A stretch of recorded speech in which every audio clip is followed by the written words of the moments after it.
Yay. Oh. Hey. So, yeah, I'm Iddo. So this talk will be about poker and secure multi-party computation.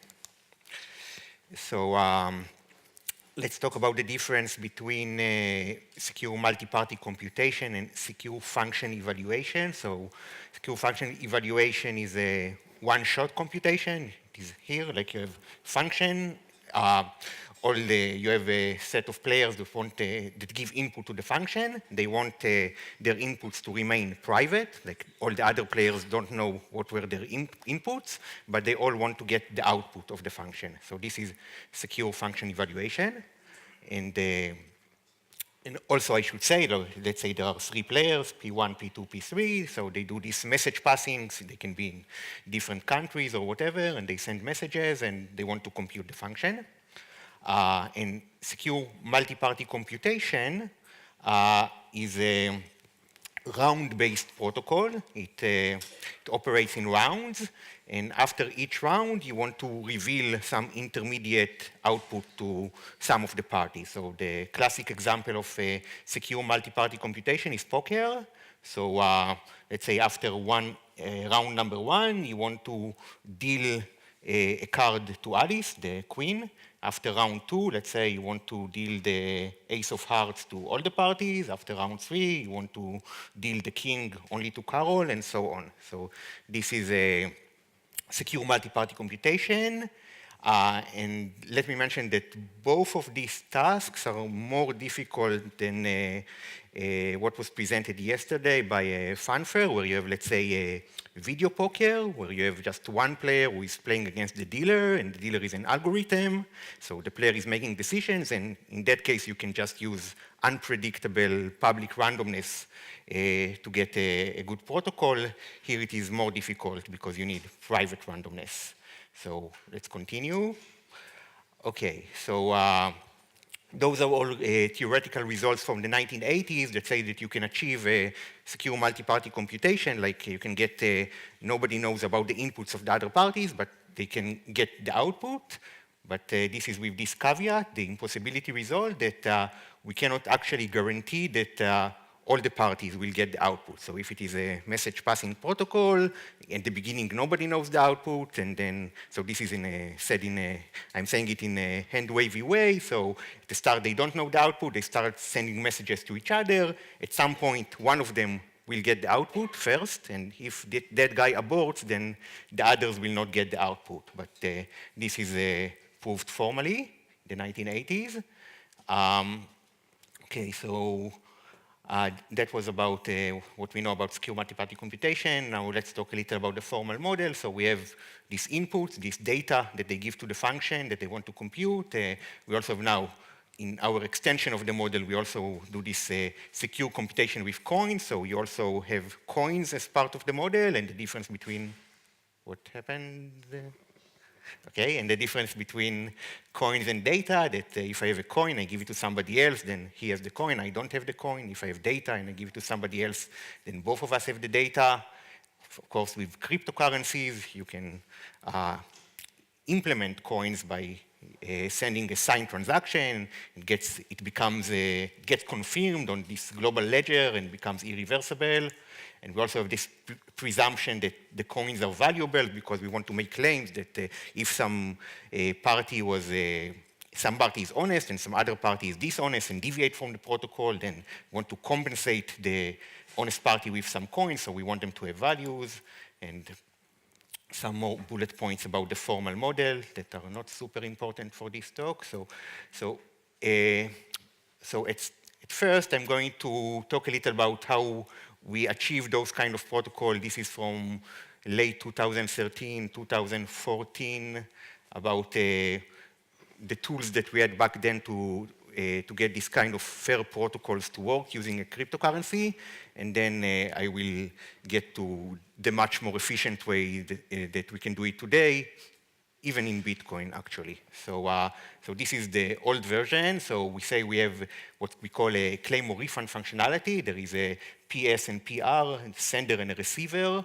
and we say the sender has some money, is going to lock the money, some Q coins, and is going to specify some timeout, tau, and some condition fee, such that if the receiver can satisfy the condition before the timeout expires, then he can claim, he can get these Q coins. Otherwise, the sender is going to get back his Q coins after the timeout. And this can be implemented in Bitcoin very easily. This is a pseudocode. This is actually the Bitcoin script using check lock time verify. Okay. So now I'm going to say how we can achieve this fair, secure function evaluation, just a single shot computation. Like we overcome the impossibility result if we have this model with coins. So the way that we are going to do it, or also let me just say the formal definition, what we really want to say, what is this formal model with coins? We want to say that we get fairness with penalties, meaning that honest players should never lose money, and if an honest player did not receive the output, but some other player received the output, then the honest player must be compensated according to some predefined amount. Okay, so how do we achieve this fairness with penalties for secure function evaluation? So there is some algorithm, some protocol that is computing the output of the secure function evaluation. We're going to add some extra steps in the end of this protocol. So after the protocol computes the output, it does not deliver the output immediately to the players. It will first secret share the output into those what's called additive secret shares, that if you XOR all of them together, then you get the output, but each of them is just random data. It also create hash commitments on these secret shares, and it will give each party the entire list of all the hash commitments and his particular secret shares, one of the n shares, if there are n players.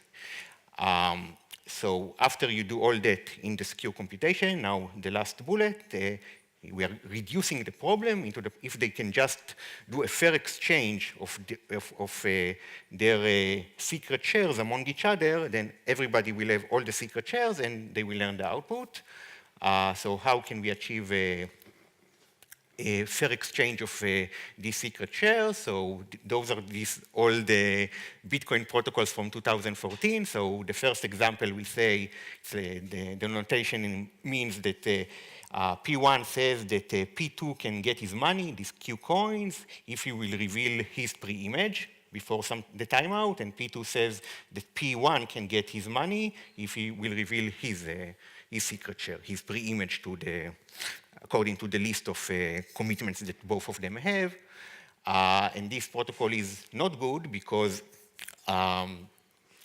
if, let's say, P1 is malicious, so he will just claim the money of P2 by revealing his output. So now P2 is honest, learned the output, both of the secret shares, but P1 got money from P2. So we wanted the more conservative definition that honest players never lose money. So in this case, the malicious player got money from the honest player, but didn't learn the output, and this is not what we want.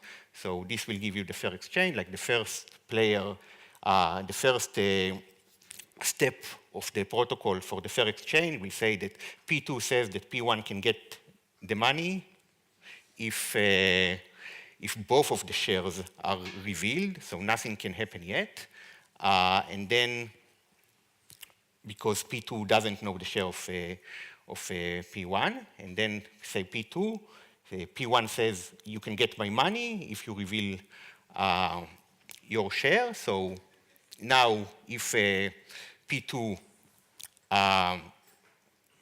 reveal the share, then now you can do the first step, and both of them will learn the output and get the money. And there is the question, does this generalize to multi-party? So this is the same kind of an example. In the first step, it says all the three parties, and nobody can actually redeem these Q coins of the first step yet, because it says that, P1 says that P2 can get my money, right? But P2 doesn't know he knows only his own share, doesn't know the other shares, and so on. So the question is, would this kind of thing be secure, similarly to the fair exchange of two players? And the answer is no, unfortunately, because it would be secure against a coalition of just one malicious player. But if there are two, then it becomes insecure. So the best way to think about it is to think that P1 and P2 are actually the same player. So what will happen here is saying that P3 says that P3 is honest. So we'll say P1 can get my money if P1 reveals his share. So okay, so P1 will reveal the share. And then immediately now P3 has the share, the honest P3 has the share, so we will use the share of P1 and his own share to get his money back immediately. So now P3 didn't win money and didn't lose money, but revealed his output, his share of the output, and now the malicious coalition of P1 and P2 know the share of P3, of the honest P3, but they did not reveal the other share, the share of P2. So to get an actual secure protocol for the version with 3 parties, you need this ladder with 4 rungs, and in general, you need a linear number of rounds. In Bitcoin, this is very complex, like each round can take, let's say, 1 hour to be secure, so this is the old version that is very inefficient. Now let's talk about efficient ways to achieve this fair exchange.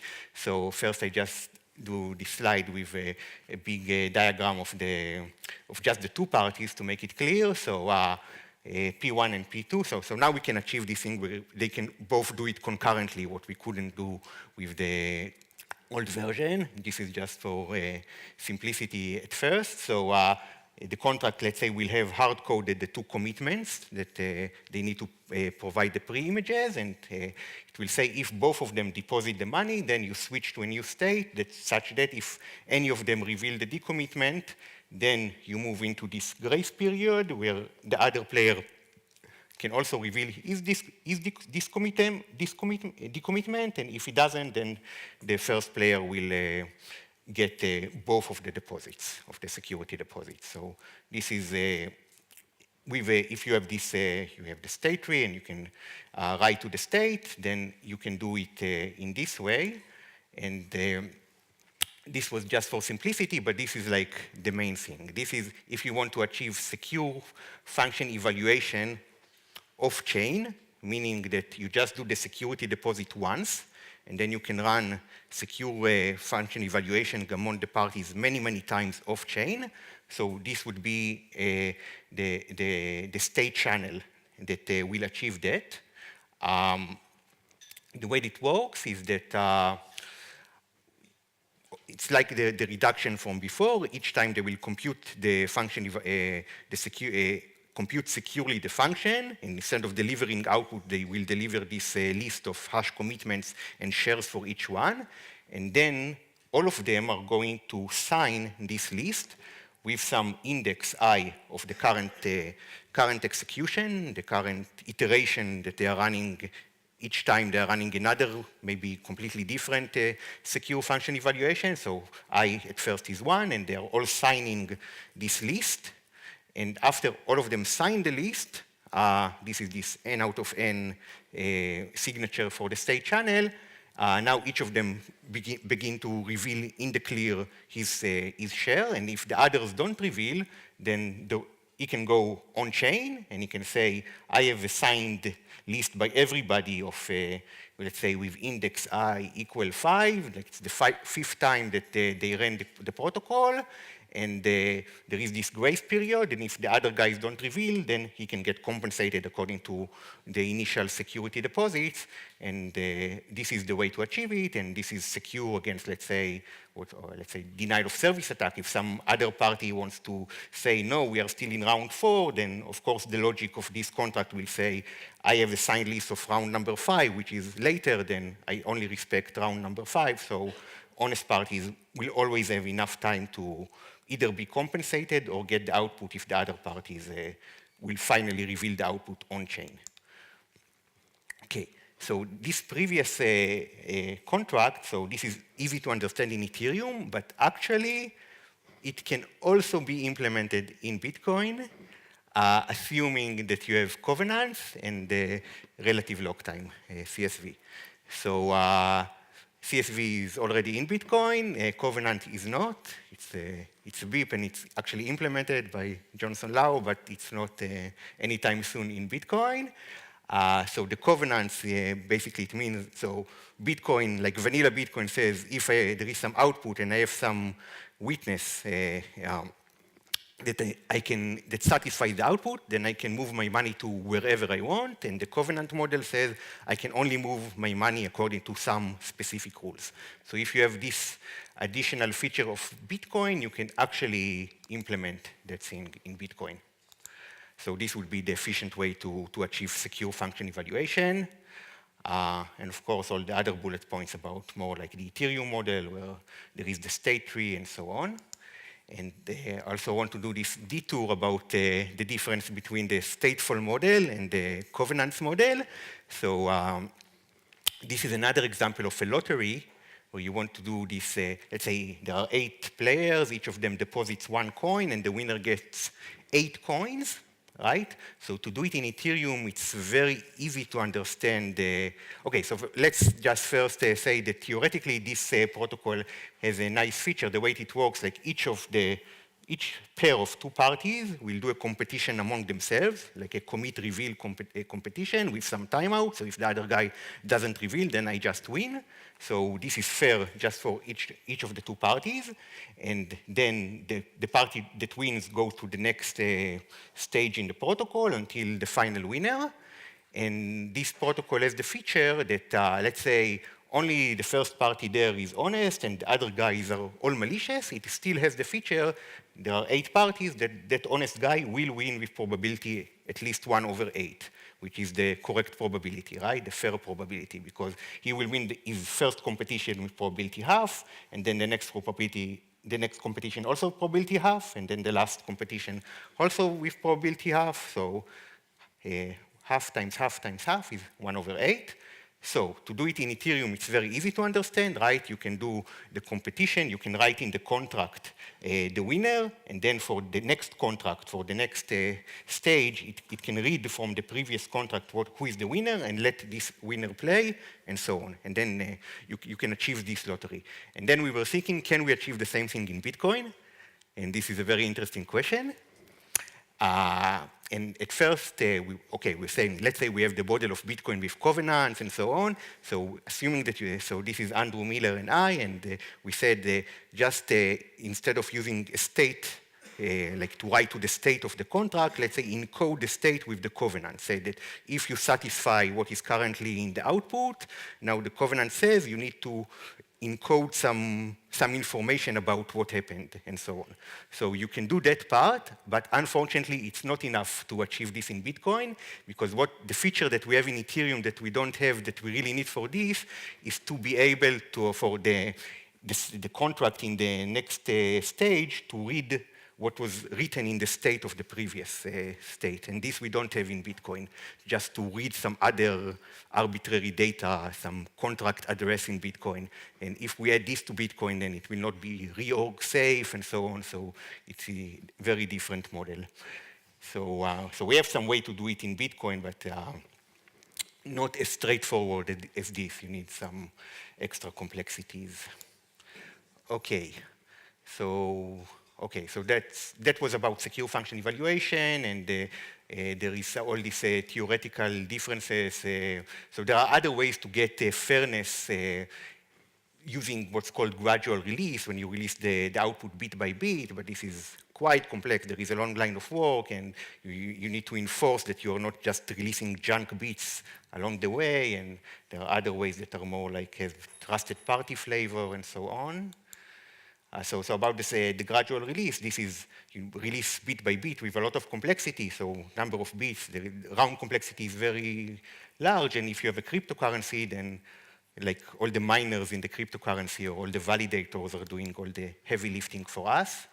Okay, so now let's move to poker. So this is about, I took this list of paradoxical abilities of what we can do with cryptography. So it starts with public key encryption, like you can exchange messages even without ever meeting physically, and somewhere down there, there is this playing a digital game without referees. So this is a reference to poker, was the original motivation for secure multi-party computation.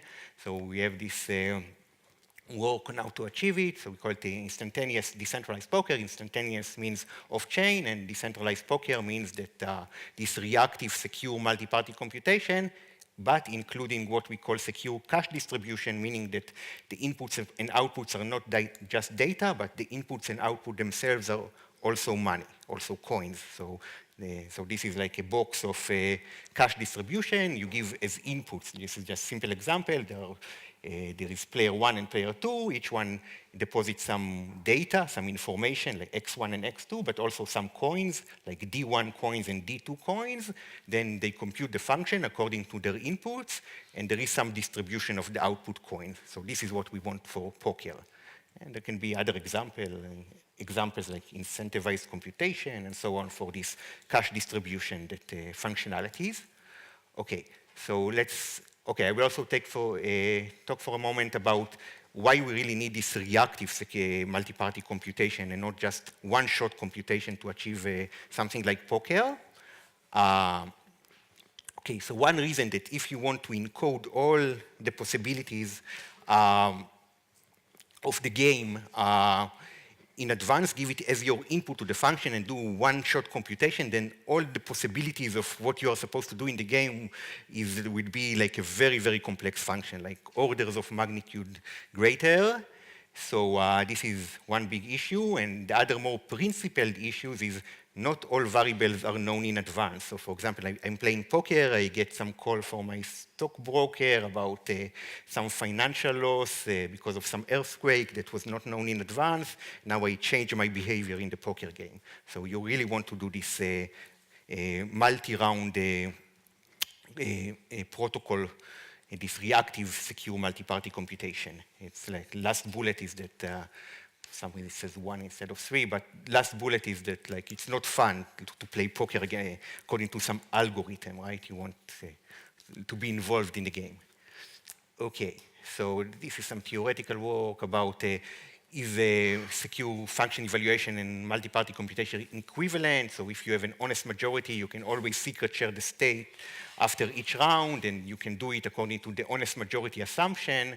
It's actually, there is some separation in a specific case where you want to achieve both privacy and fairness if there is honest majority, but this is quite complex. But all of these theoretical results are not interesting in our case because we really want poker of players with money, and we don't care about honest majority, right? If there are 10 players and six of them are honest or 6 of them are dishonest, we don't want them to steal money from Soviet. And we want that if there is at least one honest player, nobody can steal his money in the poker game. So we want that after each round, what was supposed to happen, the output that is supposed to be delivered will be delivered to the honest parties. This is guaranteed output delivery. And even that is not enough. We want to enforce all the players to play in the next round. This is what we really want. We call it dropout tolerance. Okay, so this is, again, the old way to do it in Bitcoin. This is quadratic complexity in the number of players. It's a seesaw construction that I will immediately skip. And basically, the way that we do it in the efficient way is like previously this off-chain state channel for secure function evaluation that can run many times after the initial security deposit. We do the same, but now the contract also need the logic of the poker game, right? Because we want to enforce if there is some disagreement about what should happen next, right? So if there is an honest party, says all the parties until now signed this, and now they don't do what they're supposed to do, like they need to reveal some card to put on the table, and they don't do it, then the rules of the poker game should say the other parties must do that, or they get penalized. Okay? And this is actually an interesting question. I think also the talk after me. So in this simple version, like the on-chain complexity it depends on the functionality of the poker game. The question is, in the previous one with the secure function evaluation, the on-chain complexity did not depend on the complexity of the function. It just depended on the commitment scheme. So you do a commitment scheme according to 128 bits of security, and that's all you care about. But here it depends on the on-chain complexity depends on the functionality, and the question is, can you get rid of it to do reactive secure multi-party computation where the on-chain complexity does not? So there are several works, including the one after me, that is reducing the on-chain complexity to logarithmic complexity, but I think the next talk is a more complex one in the RAM model. There are also other ones. Okay, so now specifically about poker, the actual mental poker without the cryptocurrency, there is a line of work and there are efficient protocols. And now the question is, can we actually achieve poker now that we have all these tools? So the shuffle time for the mental poker, you can see some numbers here like 10 seconds or whatever. Is it good enough user experience? So this is non-optimized. It can be even a little better. So this is not a big deal. This is just the initial shuffling of the cards. And then the on-chain complexity. So Ethereum has the opcode for the elliptic curve scalar multiplication. That is what we need for the zero knowledge proof for the poker protocol. But there is this other problem that we cannot avoid, and this is the issue where if one of the players, so when we were very happy with the protocol, but for the actual people who want to, this virtual poker, they want to run it in the real world, they don't like the property that if some party stops playing, then the other parties just get compensated instead of being able to continue the game. And this we cannot really do, because this is a contradiction. We want to achieve this, each party must be, if he's the only one who is honest, and he got dealt a card, then other parties should not be able to know his card. So if they could have continued without him, this would be a contradiction to the zero knowledge property, unfortunately. So we cannot have the property that you can continue to play the game if a party stopped playing. And so we can implement like this secure protocol with penalties, and we also have this alternative where we use the trusted hardware, and now we can continue the game if some of the parties aborted, because in this model, right, there is this enclave that has all the secrets, and it can allow parties to continue the game. Also, you move all the complexity from the contract into the enclave, and you just get a signature from the enclave that this is what happened, so you don't need the poker logic in the contract. Everything becomes very fast, and the shuffle also, and there can be a secure design where the clients have the secure enclave, and you don't need to trust availability of the server, you just need to trust that the trusted hardware with the remote attestation is okay. So this is this work that we are implementing with Andrew and with Fan. Okay, so this is just a line of work of everything, and yeah, that's it. Okay. Awesome, thank you very much for that talk.